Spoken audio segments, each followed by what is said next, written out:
Coming up on Mountain News this morning, we go to Harlan County where people gather to peacefully protest in support of the Black Lives Matter movement.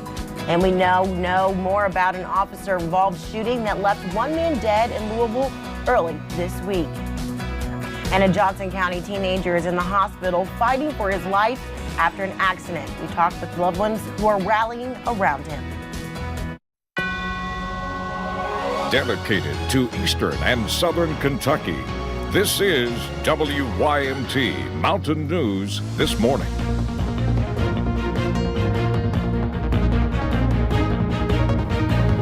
Good morning, I'm Lacey Roberts. Thank you for joining us on Mountain News this morning. Today is Wednesday, June 3rd. It is also what we call Hump Day, and it's probably feeling like that after those temperatures yesterday. Let's bring in Brandon Robinson. It did get pretty humid out there, so hopefully we get some relief today.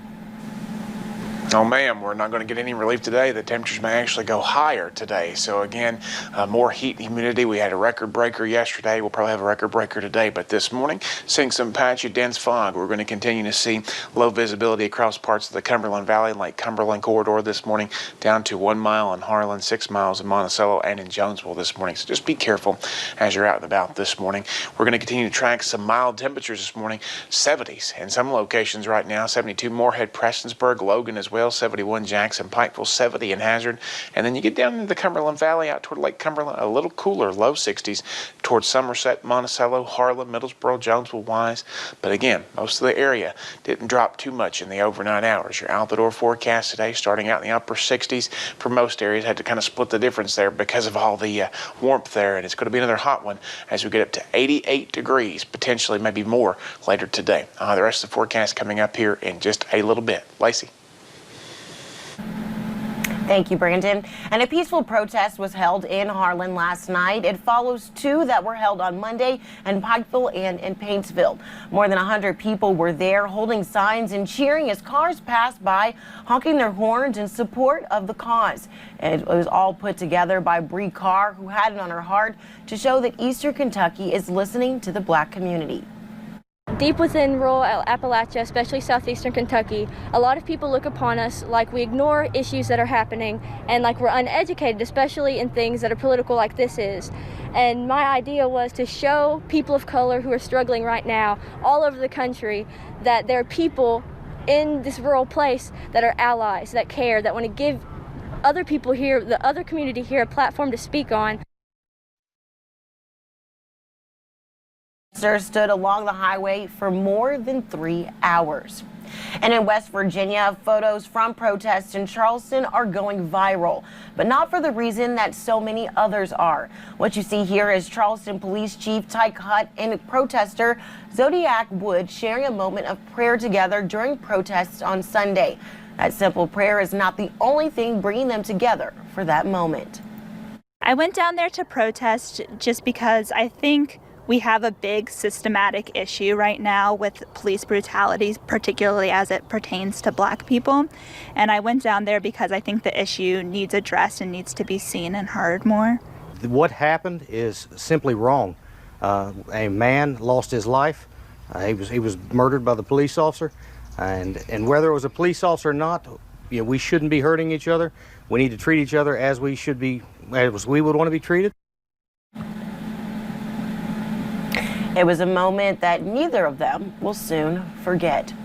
And two people were arrested on Monday night in Lexington at a protest police say stayed mostly peaceful.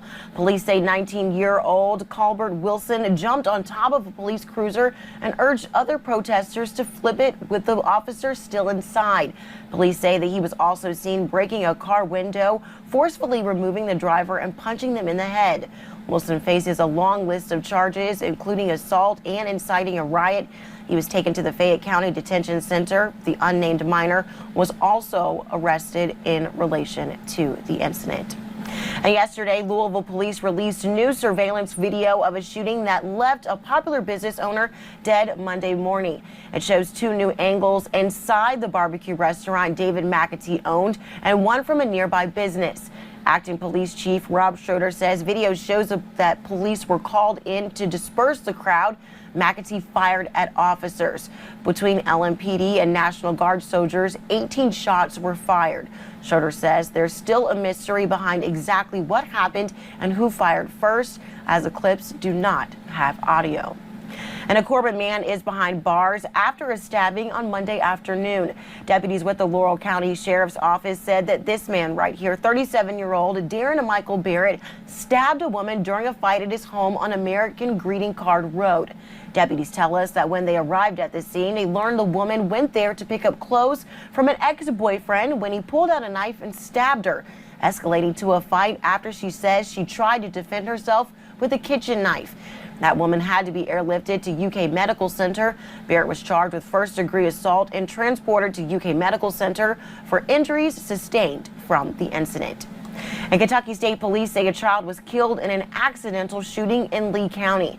It happened on Fox Hollow Road near Beattyville on Monday. Troopers say the 9-year-old was a target shooting with his friends and family when the gun malfunctioned.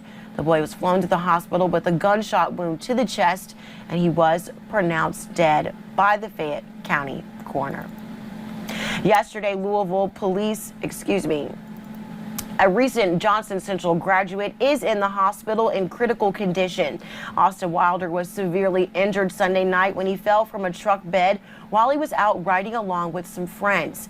And while he fights for his life, his family and friends are spreading the word for the community to lift him up in prayer, saying they have faith that he will recover. Everybody's here for him. We all know that he's going to pull through. He's one of the strongest people that we all know. Now I know he's going to make it through, but just seeing him in all that pain, it hurts me probably more than it did him.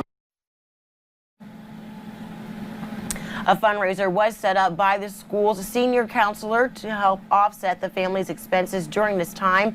A Facebook photo frame has also been created to help spread the word and get more people praying for Wilder.